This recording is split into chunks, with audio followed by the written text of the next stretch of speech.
그런데 그 성당 꼭대기에 보면 피레침이 있고 피레침에 당 모양의 형태의 형상이 거기에 달려 있는 것을 볼 수가 있습니다. 왜 거기에 성당 꼭대기에 닭이 달려 있을까요? 아무래도 닭이 달려 있는 것은 성당이니까 성경적인 배경에서 나온 거겠죠. 짐작하시는 것처럼 베드로가 예수님을 3번 부인할 때 닭이 울지 않았습니까? 그래서 이렇게 닭이 2번 울기 전에 3번 예수님을 닭이 2번 울고 3번째 예수님을 부인하였기 때문에 그 내용 때문에 저런 이제 형상의 모습이 있습니다. 그러니까 우리가 생각하는 것보다 초대교회 성도들은 베드로를 훨씬 더 높게 생각했습니다. 그러니까 우리는 베드로를 굉장히 친밀감 있게 베드로 사도다, 베드로의 형님이다 이런 식으로 생각을 하지만 초대교인들은 예수님의 제자 중에서도 수제자이기 때문에 예수님의 수제자는 한 명밖에 없잖아요. 그러니까 인류 역사상 베드로만한 위치를 가진 사람은 아무도 없는 거예요. 수제자인 거예요.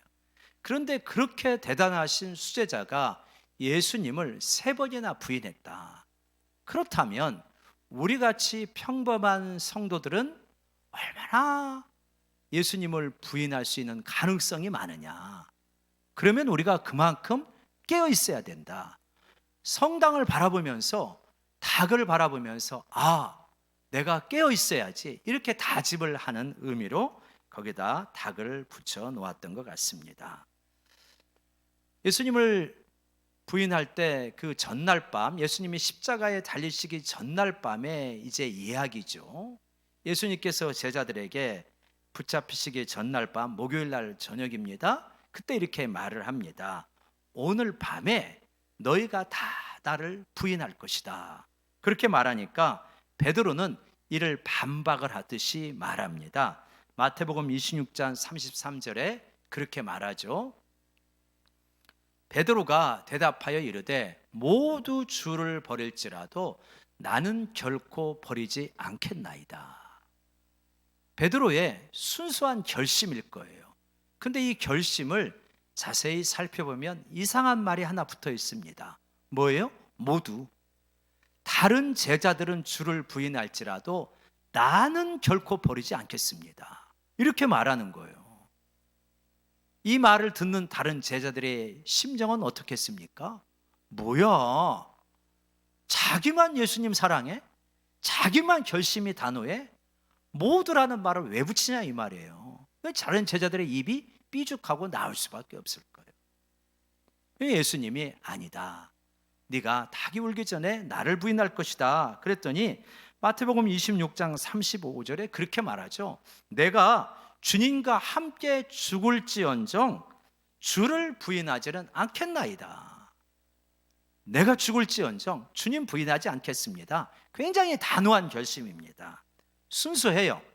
정말 이때의 심정은 이래요. 내가 정말 죽으면 죽었지 어떻게 예수님을 부인하겠냐. 그 정도로 예수님을 사랑하는 심정인 거죠.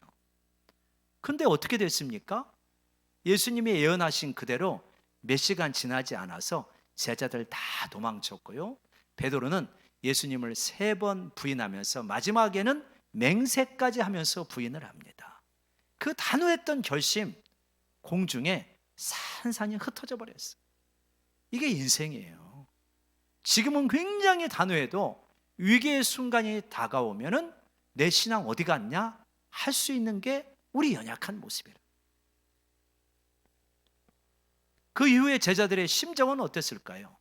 예수님이 금요일 날 십자가에 못 박혀 죽으시고 주일 날 새벽에 부활하셨습니다.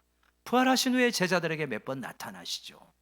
그런데 제자들은 부활하신 예수님을 보고 나서도 혼란스러운 상태, 마음이 정리가 안 됐어요. 민망합니다. 부끄럽습니다. 양심의 소리에 고개를 들지 못하겠어요. 베드로는 특히 그렇죠. 다른 사람은 다 버려도 내가 죽을지언정 이렇게 강하게 악센트를 담아가면서 예수님을 부인하지 않겠다고 했는데 맹세까지 하면서 부인했으니까 얼마나 민망하겠습니까? 이러한 제자들과 베드로에게 예수님께서 나타나십니다. 이들이 아직 온전하게 마음을 정하지를 못했기 때문에 갈릴리 바다 가가지고 물고기를 다시 잡고 있잖아요. 그때 예수님이 나타나가지고 제자들을 먹이시면서 말씀을 합니다. 베드로에게 묻죠. 베드로야, 네가 요한의 아들 시몬아, 네가 나를 사랑하느냐?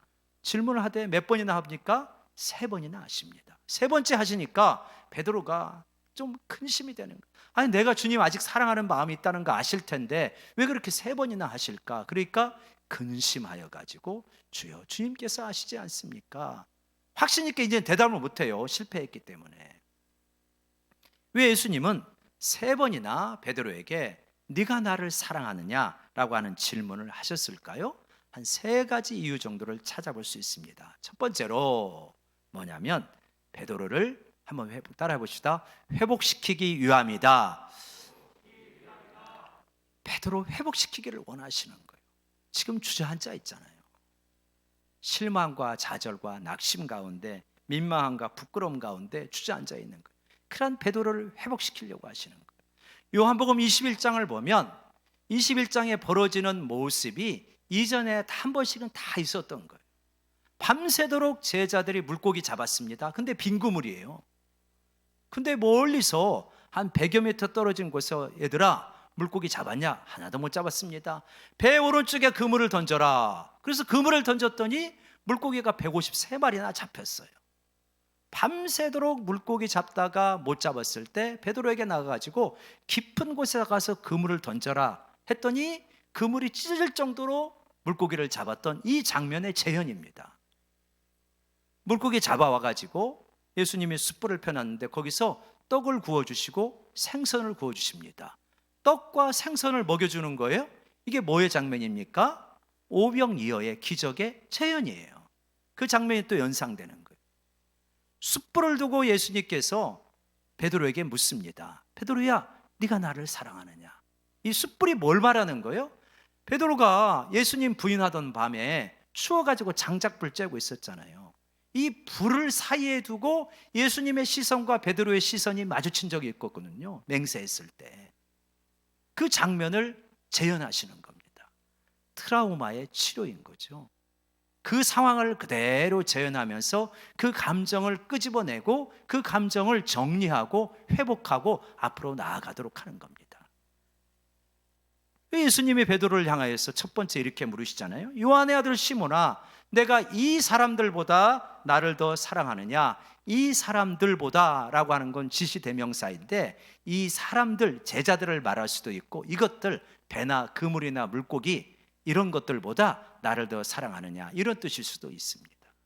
아무튼 그 어떤 것보다 나를 더 사랑하느냐라고 이렇게 질문하는 거죠. 3번이나. 베드로 입장에서는 그냥 좀 넘어가 주셨으면 좋겠어요. 아니, 내가 잘못한 거 내가 이미 후회하고 자책하고 가슴 치고 있잖아요. 근데 꼭 3번이나 꼬집어서 이야기를 하시는 이유가 뭘까? 3번 묻는다고 하는 것은 3번 부인했기 때문에 3번 물으실 거 아닙니까? 근데 왜 그렇게 이런 일을 공개적으로 다른 제자들이 있는 가운데서 하셔야만 하는가? 좀 이렇게 슬그머니 넘어가면 안 되나? 사랑은 허다한 허물을 덮는다고 했는데 좀 넘어가시면 안 되나? 이럴 수 있잖아요. 좀 가혹합니까? 나가서 잔인합니까? 아니라는 거예요. 굉장히 친절하신 거라. 진짜 베드로를 이해하시고 배려한다는 거예요. 왜요? 베드로 이 문제 매듭지어야 되거든요. 이 문제 매듭지지 않으면 한 걸음도 앞으로 못 나갑니다. 슬그머니 넘어갔는데 어느 날 열심히 복음을 전하고 있는데 어떤 바른말 하기 좋아하는 성도가 와서 베드로 사도님 그렇게 믿음을 강조하는데 베드로 사도님도 예수님 부인했었다면서요? 그것도 3번이나. 이렇게 하면 어떡할 겁니까?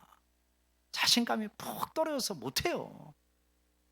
근데 예수님께서 공개적으로 공식적으로 이 일을 처리하십니다. 그래서 이 문제 해결됐다. 그러니 너 이 문제에 발목 잡히지 말고 앞으로 나아가라는 거예요. 그래서 공식적으로 처리하십니다. 미국에서 닉슨 대통령이 워터게이트 사건이 있었잖아요. 워터게이트 사건이 있었을 때 그때 이 닉슨 대통령이 끝까지 거짓말하고 미루고 보좌관 꼬리 자르게 하고 그러다가 마침내 결국은 이제 닉슨 대통령이 하야하는 데까지 이르렀죠.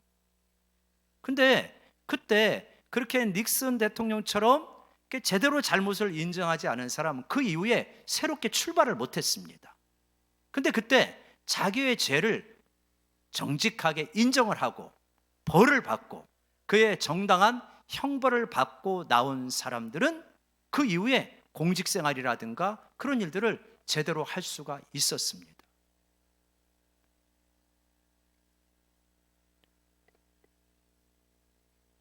왜 그러냐면 그 일을 매듭을 지었기 때문에 그렇게 할 수가 있었던 거죠. 이제 그 대표적인 사람이 찰스 콜슨이라는 사람입니다. 우리 기독교 20세기 세계 기독교, 미국 기독교의 큰 지도자죠. 저렇게 아주 감옥에 가서 예수님을 깊이 만나고 복음 전도자가 되고 교도소 선교회를 구성하고 아주 힘있게 복음 사역을 했어요. 그러니까 어떤 죄에 대해서 정당한 대가를 지불하는 것이 그 사람에게 도움이 된다니까요. 도움이 안 되는 게 아니에요. 오히려 도움이 됩니다. 그러니까 만약에 우리 가족이나 누가 잘못을 하면 너무 벌을 안 받게 하려고 하시는 게 도움이 안 되더라고요. 나중에 보니까.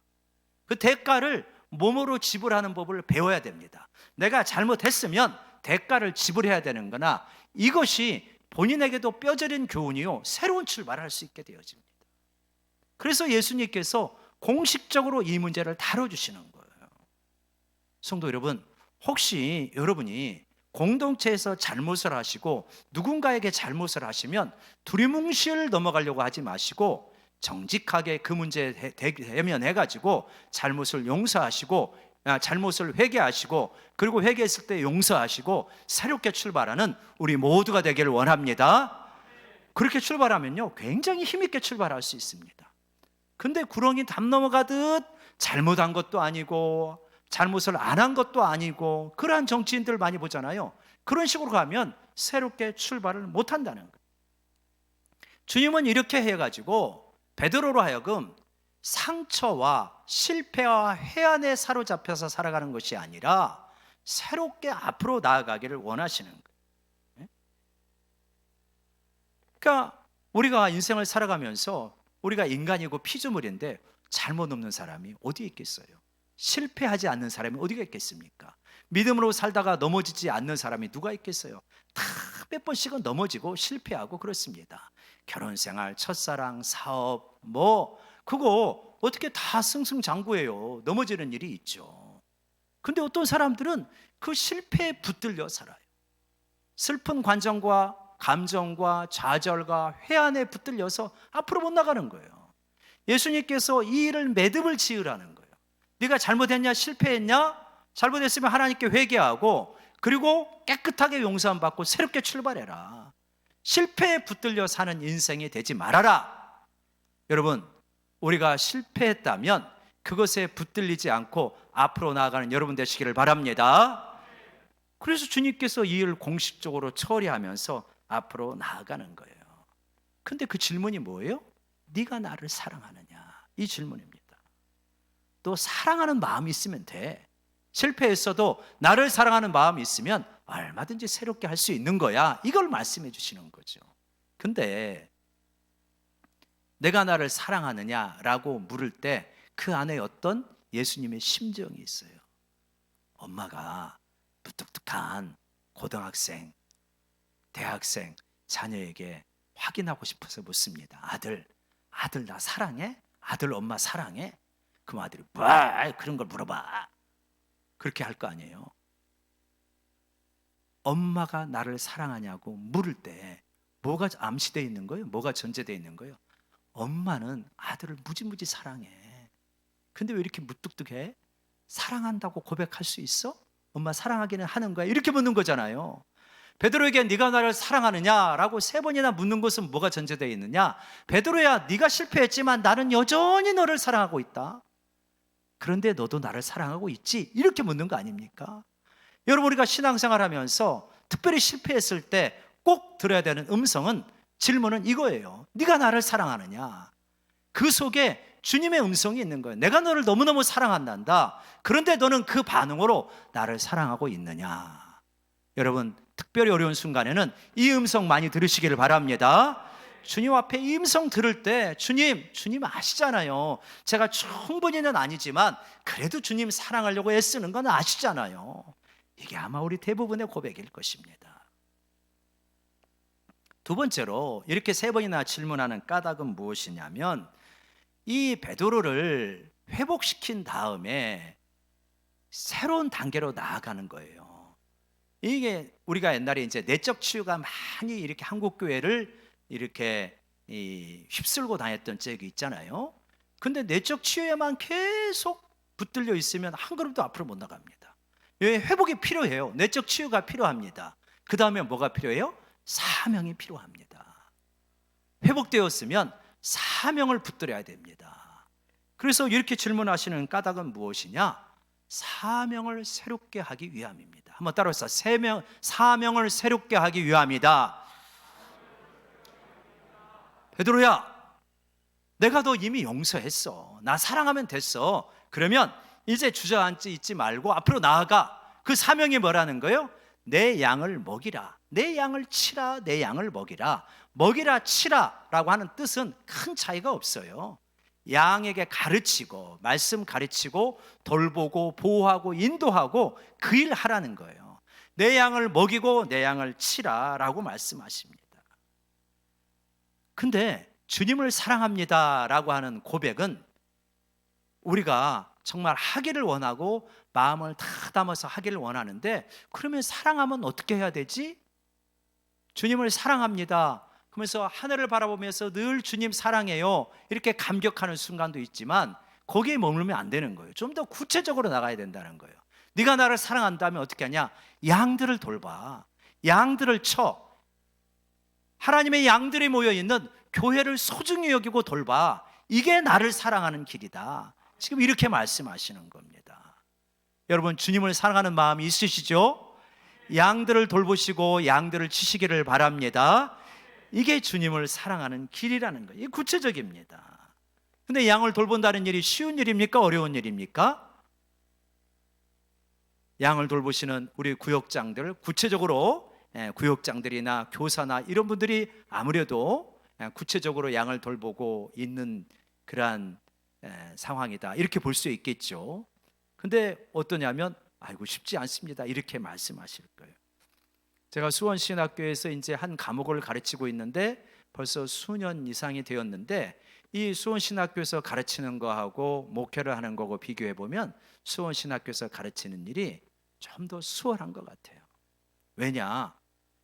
동일한 내용을 매년 조금씩 업데이트하면 되거든요. 내용 자체는. 그리고 비슷한 대상이에요. 신학교에 오는 분들은 다 열심히 있는 분들이에요. 말씀 전하면 아멘도 얼마나 잘하는지 몰라요.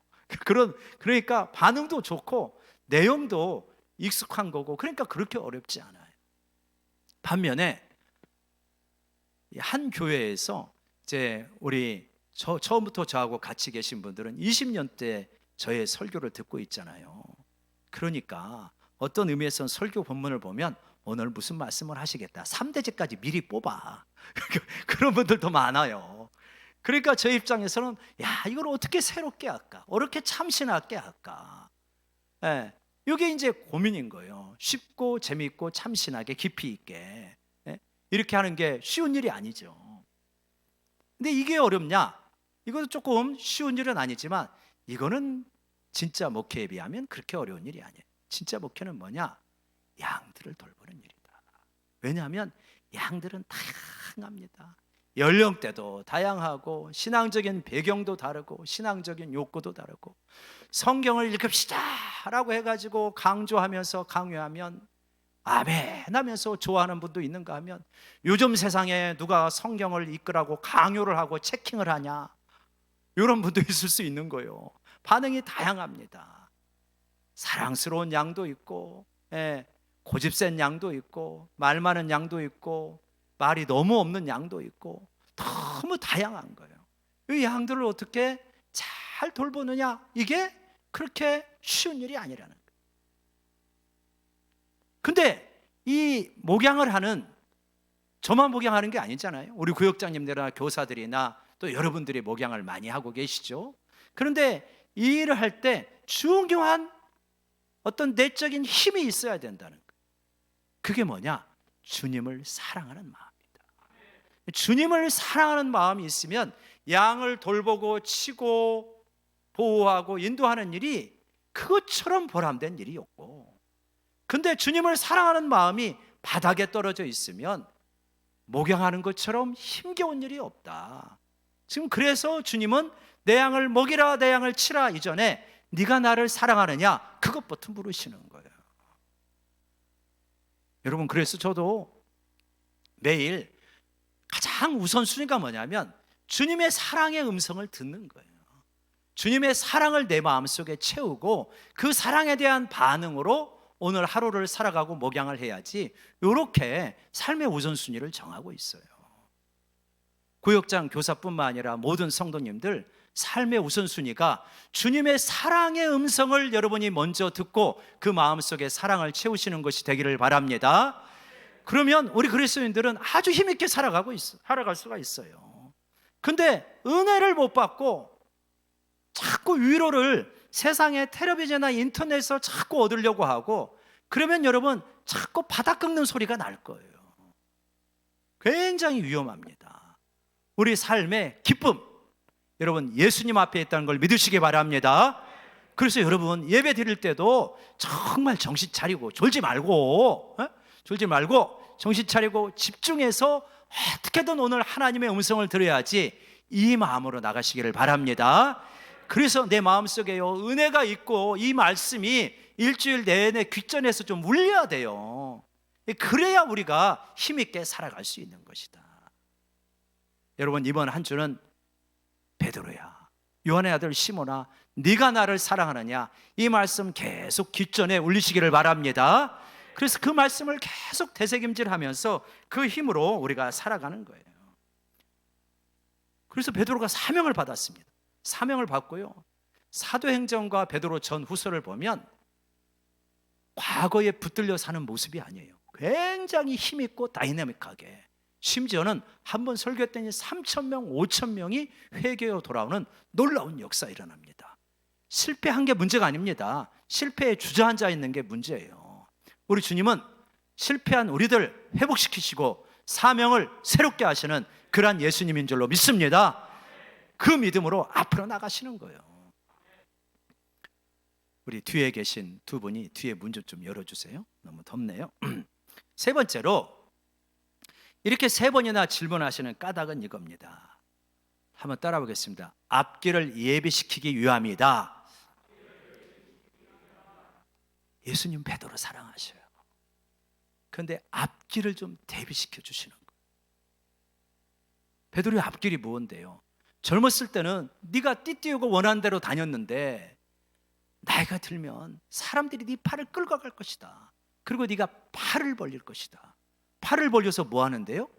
팔 벌려서 십자가에서 거꾸로 죽으셨잖아요. 그 예수님께서 베드로를 사랑하기 때문에 그때 베드로가 또다시 도망치지 않도록, 주저앉지 않도록 베드로의 앞길을 예비시켜 주시는 거예요. 너 이 말을 늘 기억하고 있어라 라고 하는 것이죠.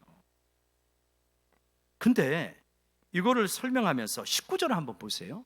19절을 보면 이 말씀을 하시면 베드로가 어떠한 죽음으로 하나님께 영광을 돌릴 것을 가리키심이라라. 그러니까 이 요한복음을 쓸 때 이미 베드로는 죽으셨어요. 그러니까 베드로는 64년경에 죽으셨고 요한복음은 90에서 100년 사이경에 쓰였거든요. 보통 그렇게 봐요. 그러니까 베드로가 이렇게 죽으셨는데, 근데 어떻게 요한은 설명을 하냐면 베드로가 언제 하나님께 영광을 돌렸냐? 3,000명, 5,000명이 회개하고 돌아올 때 그때도 하나님께 영광을 돌렸겠지만 십자가에 거꾸로 매달려 죽을 때 하나님께 큰 영광이 되었다. 지금 이렇게 말하고 있는 거예요. 그 베드로의 거꾸로 달려 죽은 모습을 보면서 많은 성도들이 죽음을 두려워하지 않게 되었다는 거예요. 베드로와 같은 순교의 길도 무서워하지 않고 떠나가게 되었다는 거예요. 왜냐? 아니, 예수님의 제자가 저렇게 죽었는데, 수제자가. 그래서 여러분, 아더 핑크라는 사람이 이러한 말을 하였습니다. 하나님께 영광을 돌릴 때 성도들이 하나님을 영화롭게 하는 것은 어떤 활동을 통해서뿐 아니라 주로 고난을 통해서이기 때문입니다. 여러분, 예수 믿다가 고난 중에 있습니까? 교회에 충성하다가 고난 중에 있습니까? 진짜 주님 영광 받으신다는 걸 믿으시기 바랍니다. 주님 일 하다가 조금 고난 받으면 나이 안 할란다, 이게 아니고, 야, 이 고난을 통해서 하나님의 나라가 세워져 가고, 고난 가운데서도 내가 믿음으로 반응하는 모습을 보면서 믿음의 후배들이 바르게 신앙의 길을 걸어가는구나, 이게 영광이 된다는 거예요. 이제 이렇게 말을 하니까 베드로가 그렇게 물으시잖아요.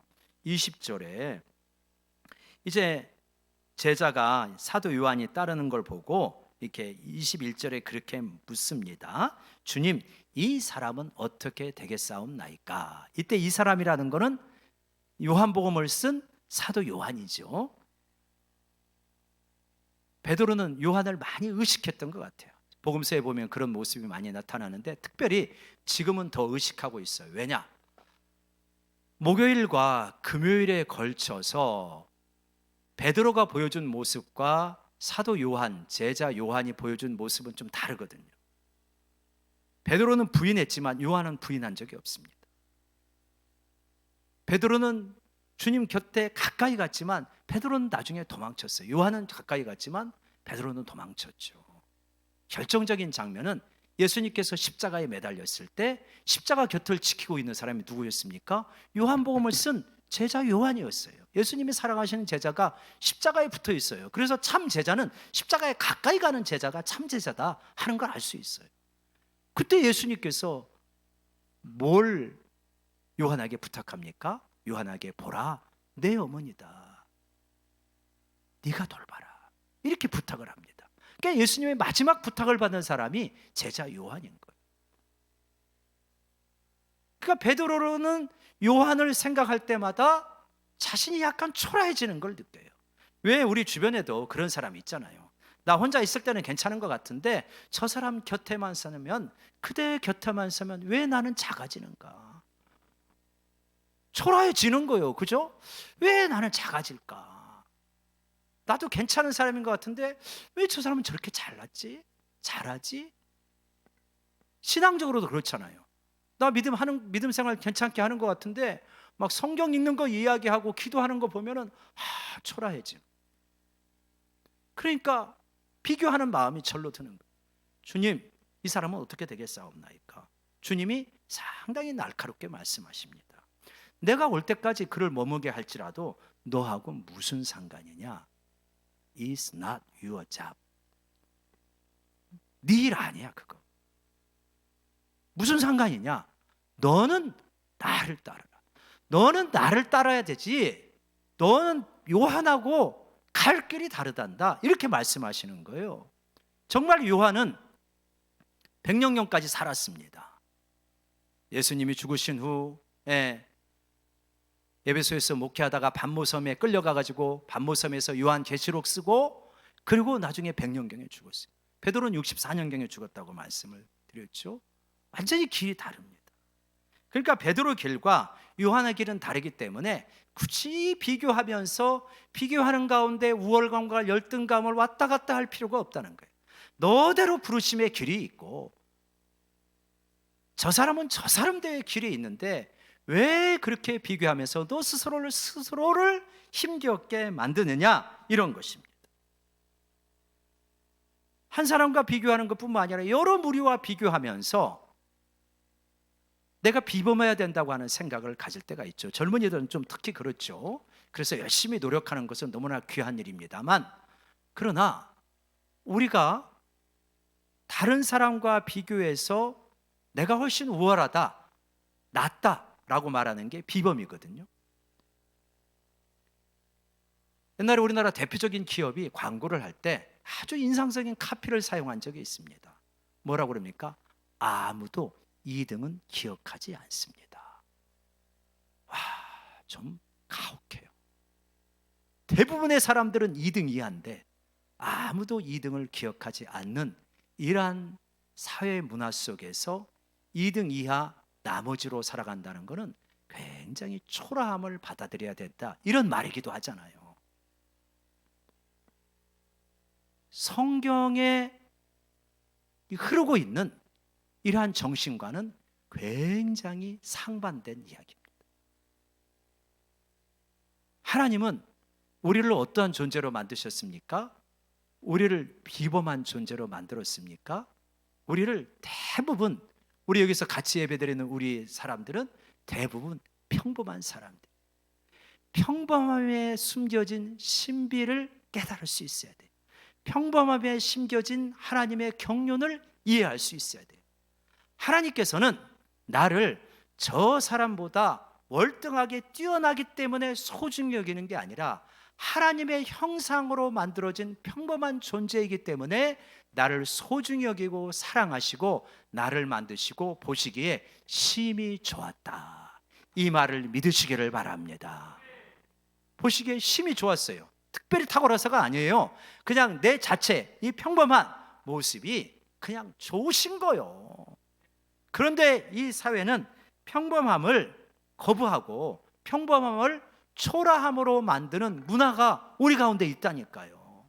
그래서 그걸 바라보면서 어떻게든 이 평범함을 거부하고 뭔가 튀려고 하는 거예요. 성경적인 가치관하고는 굉장히 거리가 있는 것이다.